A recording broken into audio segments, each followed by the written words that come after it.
لب پہ میرے یہ صدا ہے شاہزلی نور الزمان.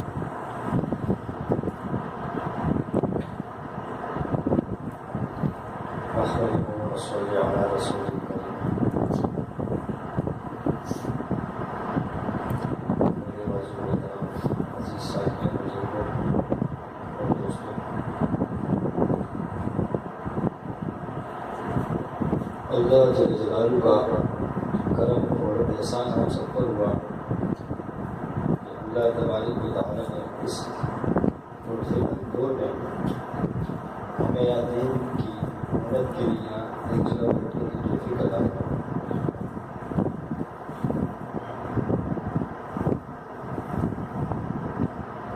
مثال کے طور پہ یہاں جو وقت ہمارا گزرے گا دین کا ماحول ہے, دنیا کی رضائی کی سکتا ہے.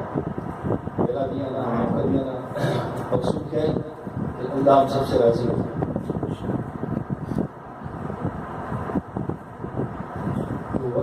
یہاں ہمارا وقت گزرے گا اس میں اللہ جل جلالہ ہمیں اجر و انعام دیں گے.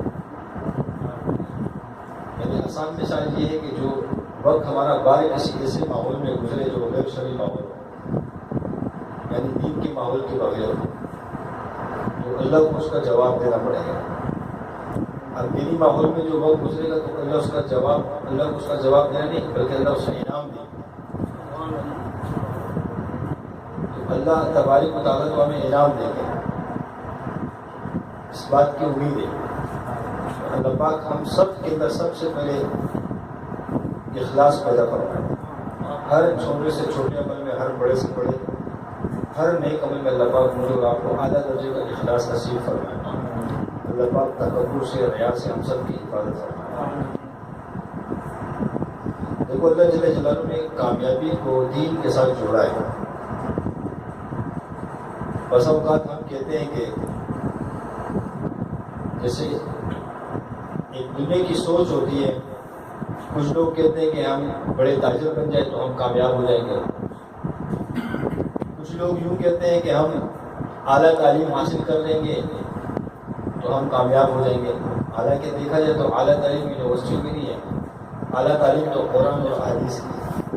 اس سے اعلیٰ کوئی تعلیم ہے, کوئی اعلیٰ علم ہے نہیں. یعنی لوگوں نے ایک معیار بنایا ہوا ہے کہ کسی کے ذہن میں یہ نقشہ گھوم رہا ہے کہ اعلیٰ تعلیم یعنی ڈاکٹر بن کر, انجینئر بن کر, پروفیسر بن کر,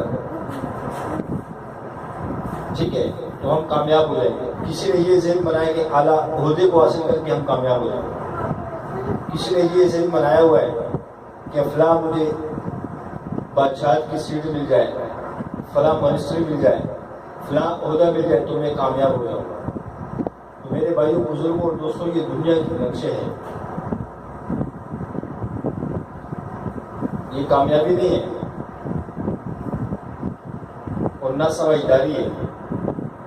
حالانکہ آپ علیہ الصلوۃ والسلام نے فرمایا, جس کا مفہوم کچھ اس طرح سے فرمایا کہ سب سے سمجھدار شخص وہ ہے جو موت سے پہلے موت کی تیاری میں لگ جائے.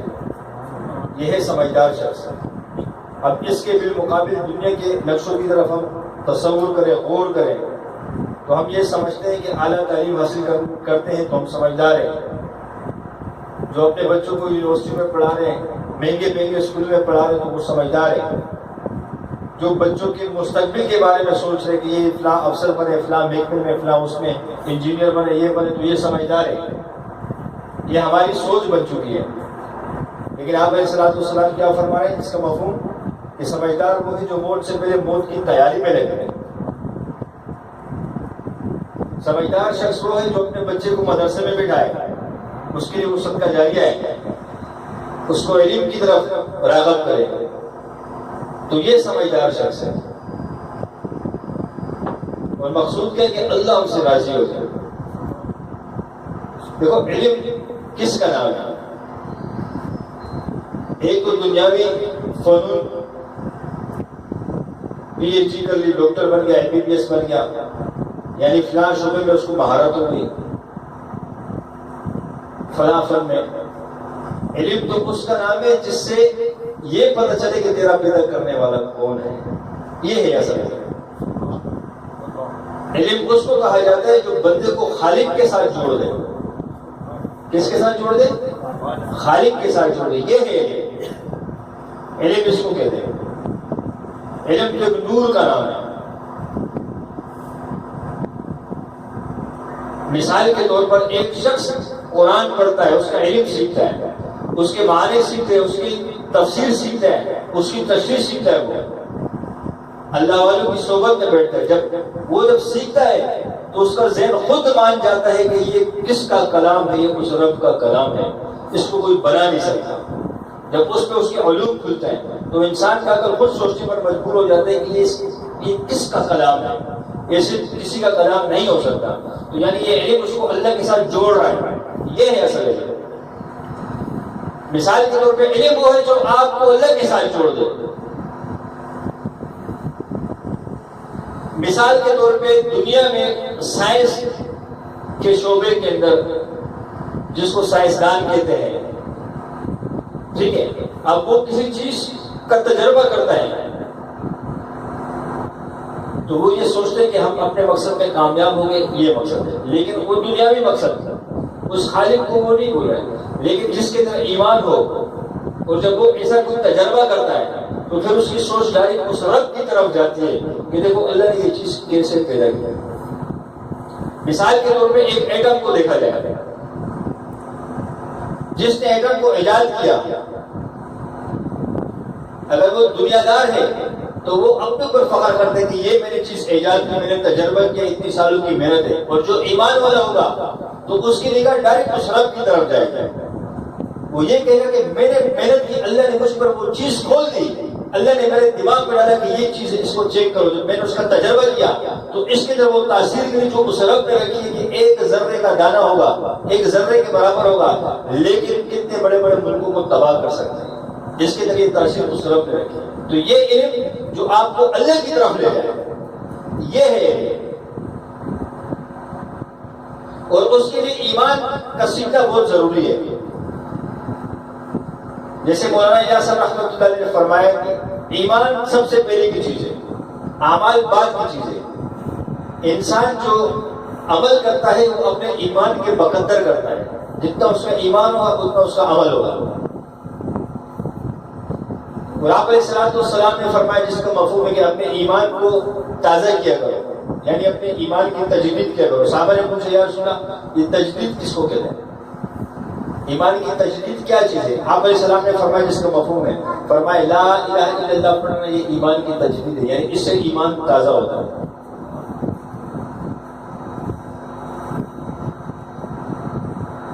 تو اس سے ایمان تازہ ہوتا ہے. یہ اتنا عظیم کلمہ ہے کہ موسیٰ علیہ السلام اللہ کے جلالی پیغمبر ہے، فرماتے ہیں اللہ جل جلالہ سے فرماتے ہیں یا اللہ مجھے کوئی خاص وظیفہ، خاص ورد بتائیے. جیسے بسوں کا دھن بھی کہتے ہیں کہ حضرت کوئی خاص بتا دو. تو اللہ جل جلالہ نے ارشاد فرمایا کہ لا الہ الا اللہ، اس کو پڑھا کریں. موسیٰ علیہ السلام نے فرمایا یا اللہ، عرض یا اللہ مجھ سے پہلے جو انبیاء ہیں وہ بھی اسی کلمے کو پڑھتے تھے، میں تو کلیم اللہ ہوں، مجھے کوئی خاص ذکر. تو اللہ جل جلالہ نے خود اس کلمے کی فضیلت بیان کی. فرمایا موسیٰ ترازو کے ایک پلڑے میں ساتوں آسمانوں ساتوں زمینوں کو رکھ دیا جائے، پوری کائنات کو ترازو کے ایک پلڑے میں رکھ دیا جائے اور دوسرے پلڑے میں اس کلمے کو لا الہ الا اللہ کو رکھ دیا جائے تو یہ کلمے والا پلڑا بھاری ہوگا. تو یہ اتنی اس کی قیمت ہے اس کلمے کی، یہ کتنی برکت والا ہے. یعنی پوری کائنات کی کوئی اوقات نہیں اس کلمے کے برابر میں، کوئی قیمت نہیں ہے، کیونکہ کائنات کا وجود بھی اس کلمے کی برکت سے. جب تک ایمان والے کو پورا نظام کائنات کا چلاتے رہتے ہیں. یعنی یہ کلمہ ایمان والا ہے جس سے ایمان تازہ ہوتا ہے، جس کلمے سے اللہ کی معرفت حاصل ہوتی ہے، جس سے ایمان بڑھتا ہے. یعنی اس کی کتنی بڑی اہمیت ہے. ایک حدیث کا مفہوم ہے جب ایک شخص اس کلمے کو پڑھتا ہے لا الہ الا اللہ تو اللہ کے عرش کا ایک ستون ہے وہ ہلنے لگتا ہے. تو اللہ جل جلالہ غیب کا جاننے والا ہے، تمام قدرتوں کا مالک ہے، کسی کا محتاج نہیں ہے، وہ اکیلے ہے، تن و تنہا ہے. ساری بادشاہت اس کی ہے، زمین اور آسمانوں پر قبضہ اس کا ہے، سمندروں پہ اس کا قبضہ، فوجوں پر اس کا قبضہ، پہاڑوں پر اس کا قبضہ، ستاروں پر اس کا قبضہ، سورج پر اس کا قبضہ، یعنی کائنات کے ذرے ذرے پہ اس جل جلالہ کا قبضہ ہے۔ وہ پھر بھی اللہ جل شانہ پوچھتے ہیں اس ستون سے کہ تو کیوں ہل رہا ہے؟ تو وہ ستون عرض کرتا ہے یا اللہ فلاں شخص نے اس کلمے کو پڑھا اب تک اس کی مغفرت نہیں ہوئی، تو اللہ جل جلالہ ارشاد فرماتے ہیں کہ ستون تو گواہ رہنا میں نے اس کی مغفرت فرما دی۔ یعنی یہ کلمہ ایمان کی تازگی کا بھی سبب ہے، ایمان کے بننے کا بھی سبب ہے، اللہ کی معرفت کو حاصل کرنے کا بھی سبب ہے، اور مغفرت کا بھی سبب ہے۔ یعنی ایسا پاورفل کلمہ، یعنی یہ اتنا عظیم کلمہ ہے کہ کم و بیش 100 لاکھ انبیاء دنیا میں تشریف لے کر آئے، سب نے اس کلمے کی دعوت دی، اس کلمے کو پڑھا، لا الہ الا اللہ، آگے پھر جز مختلف، یعنی اتنا عظیم کلمہ ہے کہ جب سے کائنات بنی اب تک کے، اور آپ علیہ السلام آخر میں تشریف لے کر آئے، آپ علیہ السلام نے اس کلمے کی طرف بلایا، لا الہ الا اللہ محمد رسول اللہ، یعنی اتنا یہ عظیم کلمہ ہے۔ یعنی اس کلمے کے اندر وہ تاثیر دیکھیں کہ ایک شخص 100 سال، یا اللہ جس کو ہزاروں سال کی عمر دے دے، ہزاروں سال وہ شرک بھی کرے، بدعت بھی کرے، زنا بھی کرے، قتل بھی کرے، بڑے سے بڑے جرم کو وہ کرے، لیکن اخلاص کے ساتھ ایک مرتبہ اس کلمے کو پڑھتا ہے، لا الہ الا اللہ، اللہ پر ایمان لے کر آتے اخلاص کے ساتھ ایک مرتبہ اس کلمے کو پڑھتا ہے، تو اس کی یہ تاثیر ہے کہ ایک مرتبہ کے پڑھنے سے اس پر اللہ جنت کو واجب کرتا ہے۔ یعنی پڑھا ایک مرتبہ اخلاص کے ساتھ تو اس میں جنت اللہ نے واجب کر دی۔ اور حدیث کا مفہوم ہے جس کا اول کلمہ لا الہ الا اللہ ہو اور آخری کلمہ لا الہ الا اللہ ہو، 100 سال بھی زندہ رہا، اس سے کسی گناہ کا مطالبہ نہیں ہوا کہ تمہیں یہ گناہ کیوں کیا، اللہ اس کی مغفرت فرما دے گا۔ خوش نصیب ہے وہ لوگ جن کو اللہ اس کلمے کی موت کے وقت نعمت دے دیتا ہے، اللہ سے دعا کرتے کہ اللہ پاک مجھے اور آپ کو موت کے وقت یہ کلمہ نصیب فرمائے۔ یعنی اتنا بڑا کلمہ ہے جس سے اللہ کی معرفت حاصل ہوتی ہے۔ اب اس کا یقین اس دل میں اتر جائے کہ لا کوئی نہیں، یہ نہیں جو ہے نا یہ پوری کائنات کے تمام مخلوقات پر ہتھوڑا ہے، یعنی اس کلمے کا ذکر کرے اخلاص کے ساتھ کہ اس رب کا یقین جو ہے ہمارے دلوں میں آ جائے کہ کرنے والی ذات ایک اللہ کی ہے، باقی ساری مخلوق ہے، مخلوق بنائی ہوئی جو مخلوق ہوتی ہے وہ خالق کی محتاج ہوتی ہے، بنی ہوئی چیز بنانے والے کی محتاج ہوتی ہے۔ مخلوق خود بخود کچھ نہیں کر سکتی، اس کے اندر وہ تاثیر ہی نہیں ہے، وہ بنانے والی کی محتاج ہے۔ اس بات کا یقین بن جائے کہ آسمان کی چھت اللہ نے بچھائی، زمین کی فرش کو اللہ نے بچھایا، پہاڑوں کے نظام کو اللہ نے پیدا کیا، سمندروں کے نظام کو اللہ نے پیدا کیا، دریاؤں کے نظام کو اللہ نے پیدا کیا، چرند پرند کے نظام کو اللہ نے پیدا کیا، جتنے مخلوقات ہیں سب کو اس رب نے پیدا کیا۔ اس کا یقین بن جائے کہ وہ سب اپنی ذات میں محتاج ہے، وہ ہمارے کام بنانے والے نہیں ہیں، نہ وہ ہمارے کام بنا سکتے ہیں، کام بنانے والا ایک اللہ کی ذات ہے، اس بات کا یقین بن جائے۔ پیدا کرنے والا کون؟ اللہ۔ دنیا کے سارے ڈاکٹر ایک ساتھ جمع ہو جائے، ایک ساتھ جمع ہو کر کسی سے ایک اولاد کو پیدا نہیں کر سکتے جب تک اللہ نہ چاہے۔ مثال کے طور پہ بھینس دودھ دیتی ہے، اب وہ کھاتی کیا ہے؟ چارہ۔ آپ ایک ڈرم لے لو، اس کے اندر چارہ ڈال دو، پانی ڈال دو، جو اس کی خوراک کی چیزیں 1 کروڑ سال تک اس کو رگڑتے رہو، ہلاتے رہو، ایک قطرہ دودھ نہیں بنا سکتے۔ تو رب ہے، کھاتی وہ ہرا گھاس ہے، چارہ، اس سے پاک شفاف دودھ پیدا فرماتے اللہ۔ یہ اس رب کی طاقت ہے، پیدا کرنے والا اللہ، موت دینے والا اللہ، زندگی دینے والا اللہ، صحت دینے والا اللہ، بیمار کرنے والا اللہ، غم دینے والا اللہ، خوشی دینے والا اللہ۔ ساری کائنات کا نظام ہے اس رب کے ہاتھ میں۔ کائنات کی کوئی ایسی چیز ہے جو خود بخود چل رہی ہے وہ اللہ کی محتاج نہیں ہے، کوئی چیز ایسی نہیں ہے، ہم سب اللہ کے محتاج ہیں۔ اس بات کا یقین بن جائے، اس کلمے کا ہم اتنا ذکر کریں کہ اس کلمے والا جو مطالبہ ہے، یہ کلمہ جو ہم سے مطالبہ کرتا ہے کہ ہمارے ایمان کی سطح بلند ہو جائے اور اللہ کی ذاتی علی کے ساتھ وہ تعلق بن جائے، اللہ کی ذات کا یقین بن جائے، ہمارا ایمان بن جائے، تو یہ بیچ میں بنیاد ہے۔ کیا ہے؟ انسان جب کسی عمارت کو بناتا ہے تو کوشش کرتے ہیں کہ اس کی بنیاد مضبوط ہو، جب بنیاد مضبوط ہوگی اس پہ تم جتنی بھی مرضی اوپر چڑھا دو کچھ نہیں ہوگا، لیکن جب بنیاد مضبوط نہ ہو تو اس پہ ہم عمارت نہیں چڑھا سکتے۔ تو یہ کلمہ جو ہے یہ ایمان، یہ سمجھو کہ بنیاد ہے ایمان کا، یہ جتنا زیادہ مضبوط ہوگا اتنا ہی عمل اللہ اس کے بقدر وہ عمل کرے گا۔ مثال کے طور پہ کہ جس کا یقین ہو کہ میرا پیدا کرنے والا اللہ ہے، میں کچھ نہیں، مجھے اس رب نے پیدا کیا، جب اس کا یقین ہمارے دل کے اندر پکا آ جائے گا، اس رب کی ذات کا یقین ہو جائے گا کہ سب کچھ اللہ کے قبضے قدرت میں ہے، مخلوق ساری اس رب کی محتاج ہے، تو خدا کی قسم سے اس رب کے احکامات کو پورا کرنا آسان ہو جائے گا۔ کیا ہو جائے گا؟ آسان۔ جب نماز کا وقت آئے گا تو ہمارا جسم لرز اٹھے گا، کبھی تاری ہو جائے گی کہ اس رب کا حکم نماز کو قائم کرو، تو ہم خود بخود ہمارے پاؤں مسجد کی طرف چلنا شروع کر دیں گے۔ کیوں؟ کہ جب یہ کرنے والے یقین ہمارے دل کے اندر آ جائے گا، یعنی جیسے ایمان کے بقدر انسان کے اعمال ہوتے ہیں، جتنا اس کا ایمان ہوگا، جب ہمارا ایمان اس سطح پر پہنچ جائے کہ سب کچھ اللہ کے قبضے میں ہے، اس کی ذات یعنی اللہ کا یقین آ جائے گا، اللہ کا تعلق، اللہ کی معرفت، تو پھر اس کے حکم کو پورا کرنا آسان ہو جائے گا۔ صحابہ جب اذان سنتے تھے تو ان کے پورے جسم پہ کب کبھی تاری ہو جاتی تھی کہ اس رب کائنات کا حکم آ گیا، جائے کہ اس کے حکم کو پورا کرے گا، فوراً وہ مسجد کی طرف تشریف لے جاتے تھے صحابہ کرام۔ اور نماز ایسی دولت ہے، لیکن یہ ایمان کے مقدر ہے کہ جب ایمان مضبوط ہوگا تو پھر اعمال کرنا آسان ہو جائے گا۔ آج میرے اور آپ کے ایمان بہت ضعف کی حالت میں، بہت کمزوری کی حالت میں، جبکہ تو ہم سے اعمال نہیں ہو پاتے۔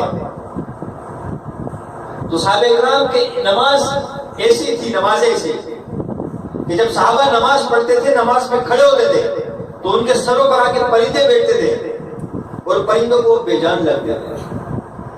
وہ رکوع میں گئے، قیام میں گئے، پرندے آ کے سروں پر بیٹھتے تھے، پرندے آ کر بیٹھتے تھے، یعنی ایسے صحابہ کی نمازیں تھی۔ حضرت علی رضی اللہ تعالیٰ کو تیر لگا، جب نکالنے لگے تکلیف ہوتی ہے، فرمایا جب میں نماز میں کھڑا ہو جاؤں تو پھر میرے جسم سے تیر نکالنا۔ حضرت علی رضی اللہ تعالیٰ نماز میں کھڑے ہوتے ہیں پھر تیر نکالتے ہیں، پتہ ہی نہیں چلتا کہ تیر نکل گیا، کیوں؟ کہ اس رب کے ساتھ مناجات میں، اس رب کے ساتھ بات کرتے ہوئے، اس کے سامنے کھڑے ہوتے ہوئے، کہ جس کو پتہ چل جائے کہ وہ رب پوری کائنات کا بادشاہ ہے، تو اس کے سامنے پھر ادب اور احترام سے کھڑا ہونا یہ ہمیں خود بخود آ جائے گا۔ ہماری نماز خشوع و خضوع والی خود بخود بن جائے گی جب اس رب کی ذات کا یقین ہمارے دلوں کے اندر آ جائے۔ آج دنیا کے تھانے داروں کا یقین ہمارے دلوں کے اندر ہے، دنیا کے جتنے بھی افسران ہیں ان کا یقین ہمارے دلوں کے اندر ہے، تو ان کے سامنے ہم ادب سے کھڑے ہوتے ہیں، تعظیم سے کھڑے ہوتے ہیں، باپ کے رتبے کو جانتے ہیں، باپ کے سامنے کیسے تعظیم عظمت کے ساتھ، عزت کے ساتھ کھڑے ہوتے ہیں، کیسے عزت سے پیش آتے ہیں، دنیا دار کو جانتے ہیں، عہدیدار کو جانتے ہیں، اس رب کو نہیں جانتے، اس کے سامنے ہمیں کھڑا ہونا نہیں آتا۔ جب اس رب کے ساتھ تعلق بن جائے گا تو اس کے حکم کے آگے، نماز کے آگے ہم جب کھڑے ہوئے تو ہمارا جسم خود بخود سکون میں ہوگا، اور پھر ہماری نماز میں گھنٹہ بھی گزر جائے یقین کرو ہمیں پرواہ نہیں ہوگی۔ ہمیں ایسا لگے گا کہ ابھی تو ہم نماز میں کھڑے ہوئے اور اللہ سے باتیں چل رہی تھی ہماری، پتہ نہیں یہ وقت کیسے گزر گیا، کتنی جلدی نماز ہوتی ہے۔ پھر ایسی کیفیت بن جائے گی ہماری جب اس رب کے ساتھ تعلق بن جائے گا، اور پھر اس نماز کے اندر یہ نماز اتنی جاندار ہو جائے گی، اس نماز کے اندر اتنی پاور آ جائے گی، اس نماز کے ذریعے سے اللہ کی ذات علی سے ہم اپنے تمام مسائل کو حل کروانے والے بن جائیں گے۔ جیسے صحابہ کرام، حضرت انس بن مالک رضی اللہ کے پاس زمین تھی، بنجر ہے، اب پانی کی ضرورت ہے، مصلی بچھایا، 2 رکعت صلاۃ حاجات پڑھی، مصلی کو ہٹایا، خادم سے کہا کھودنا شروع کرو، جیسے کھودنا شروع کیا اللہ نے زمین سے پانی کو چشمہ جاری کر دیا۔ نماز کے ذریعے سے اپنے مسائل کو حل فرمایا۔ حضرت ایوب انصاری رضی اللہ تعالیٰ عنہ گھر میں جاتے ہیں، کھانے کے لیے کچھ ہے؟ فرمایا کچھ نہیں ہے۔ اپنی بیگم سے کہا تم بھی وضو بناؤ، میں بھی وضو بناتا ہوں، میں مسجد میں جا کے 2 رکعت صلاۃ حاجات پڑھوں، تم گھر میں جا کے پڑھو۔ وہ گھر میں نماز بیگم نے شروع کر دی، وہ خود مسجد میں گئے، پڑھ کے واپسی آئے، پوچھا کہ اللہ کی مدد آئی؟ فرمایا کچھ نہیں ہے۔ کہا لگتا ہے ہماری نماز میں یا کمی یا وضو میں کمی۔ کہا دوبارہ وضو کرو، دوبارہ نماز پڑھو، دوبارہ اس طرح کیا۔ پھر جب واپسی آئے بیگم سے پوچھا اللہ کی مدد آئی؟ فرمایا نہیں۔ کہا ہمارے نماز میں اتنا یقین تھا، فرمایا کہ اللہ کے دین میں کمی نہیں ہے، یا تو ہمارے اعمال کے اندر کمی ہے، یا وضو میں ٹھیک نہیں بنا، یا نماز کے اندر کمی ہے۔ شکوہ نہیں کیا کہ میرا اللہ نے میری مدد نہیں کی، اپنے اوپر لے کر کے ساری چیزوں کو کہ ہمارے اندر کمی ہے۔ فرمایا تیسری بار وضو بناؤ اور نفل پڑھو، اللہ سے مانگو۔ جب تیسری بار یہ عمل کیا گیا، جب حضرت ایوب انصاری رضی اللہ عنہ جب آئے مسجد سے آئے، گھر تشریف لے کر آئے، تو بیگم سے پوچھا اللہ کی مدد آئی؟ فرمایا اللہ کی مدد آ گئی۔ ایک گھر میں چکی تھی، جو وہ چلنا شروع ہو گئی تو آٹا بہت نکلنا شروع ہو گیا، سارے برتن بھر گئے۔ تو اللہ کی ایسی مدد نماز کے ساتھ، تو بند چکی چلنے لگی۔ پھر ایوب انصاری رضی اللہ عنہ کے دل کے اندر ایک آیا، فرمایا کہ چکی کو دیکھوں جسے کہ کیا ماز ہے۔ جب چکی اٹھائی، اس کے پاٹ کو ہٹایا، دیکھیں ایک گندم کا دانہ تھا جس کی برکت سے اللہ چلا دے۔ آپ علیہ الصلوۃ والسلام تک ماجرا گیا، تو آپ علیہ الصلوۃ والسلام نے فرمایا اس کا مفہوم ہے، فرمایا اے ایوب اگر تم اس کو ہٹاتے نہیں تو یہ قیامت تک چلتی رہے گی۔ یعنی ایسی اللہ کی مدد۔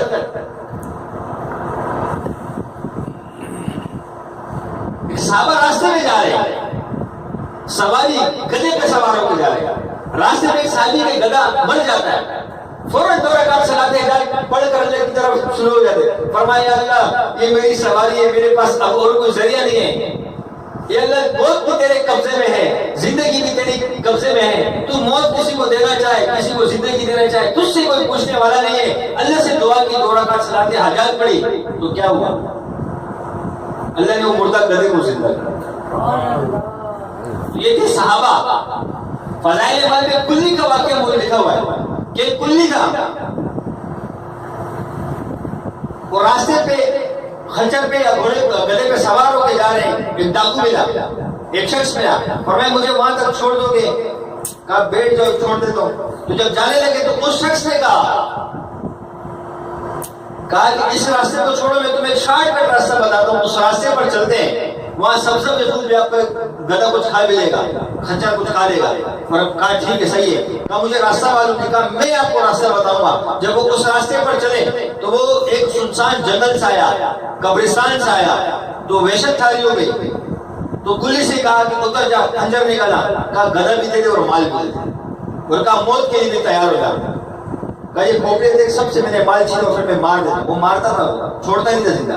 تو اس کلی نے اس کی منت کی جاری کی، کہا مجھے 2 رکعت نماز پڑھنے کی مہلت دے دے، پھر تو مجھے پہلے قتل کر دے۔ کہا یہ جو کھوپڑے پڑے سب نے یہ کہا تھا 2 رکعت پڑھنے کی، کہا جلدی پڑھ لے، تو بھی پڑھ لے۔ تو وہ جیسے 2 رکعت میں کھڑا ہوا تو ایسے نماز پڑھی، ایسے اللہ سے مدد کی امید رکھی، ایسے اس رب کو پکارا، اس رب کی طرف متوجہ ہوئے، اللہ نے آسمان سے فرشتے کو اتارا۔ ایک دیکھا کہ پیچھے دیکھے گھوڑ سوار آئے، گھوڑے پہ سوار ایک شخص آئے، اس کے ہاتھ میں تلوار ہے، جیسے اس ڈاکو کے گیا اس کے قریب، اس کو جیسے گردن پہ مار دی، اس کی کھوپڑی کے لوگ نیچے گرا اور آگ جل کے وہ جل گیا، راکھ ہو گیا۔ تو اس سے پوچھتے کہ بتا تو کون ہے؟ فرمایا میں چھوٹے آسمان کا فرشتہ ہوں، اللہ نے تیری مدد کی۔ صحابہ میدان جنگ میں ہوتے تھے، اس رب کی طرف متوجہ ہوتے تھے، اور جب اللہ راضی تھا، اللہ جس سے راضی ہو جائے، جب اللہ راضی تھا تو صحابہ صرف یہ کہتے تھے یا ارحم الراحمین، صرف اتنا کہنا ہوتا تھا، اللہ آسمان کی چھتوں کو کھول کر فرشتوں کو اتارتا مدد کے لیے۔ آج ہم گھنٹوں گھنٹوں دعائیں مانگتے ہیں کیونکہ ہمارا ایمان کمزور ہے، اس رب کے ساتھ تعلق کمزور ہے، یقین کی کمزوری ہے۔ جب ہمارا ایمان بن جائے، تعلق بن جائے اس رب کے ساتھ، تو پھر لمبے لمبی دعائیں مانگنے کی ضرورت نہیں ہے، پھر صرف یہ کریں یا اللہ، اس نام کی طرح وہ تاثیر پیدا کر دے گا کہ صرف یہ پکارنا والے کی نظر میں آئے گا۔ الحمدللہ تعلیم سے ملنے میں آج بھی اس سلسلے کے ساتھ اللہ کی مدد بات کو نہیں کر رہا. مطلب یہ کہ اللہ کے ساتھ ہمارا وہ تعلق بن جائے جیسے صحابہ کا تعلق تھا, اور صحابہ معیار ہے. تو کہنے کا مقصد یہ کہ اللہ کے ساتھ ہمارا تعلق بن جائے. یہ ذکر کے حل میں اسی تعلق کے لیے جیسے بات کی گئی کہ یہ ایمان والا کلمہ ہے, ایمان تازہ ہوگا, اس سے اللہ کی معرفت حاصل ہوگی, اللہ کے ساتھ قرب بنے گا. تو اس کلمے کو صوفیہ کرام نے دیا جو تصوف کے امام ہیں, انہیں اقتصاد کے طور پر اس کلمے کو جیسے ہم ذکر کرتے ہیں تو یہ اللہ کی معرفت اس کلمے کی برکت سے حاصل ہوتی ہے اس ذریعے سے. اور جو بڑوں کی ترتیب, اس ترتیب پہ جب ہم ذکر کرتے ہیں تو اس پہ اللہ کی طرف سے علم آنا شروع ہو جاتے ہیں, اللہ کی محبت, اللہ کی طرف سے معرفت آنا شروع ہو جاتی ہے. تو کیا خیال ہے, ذکر کر کے لگے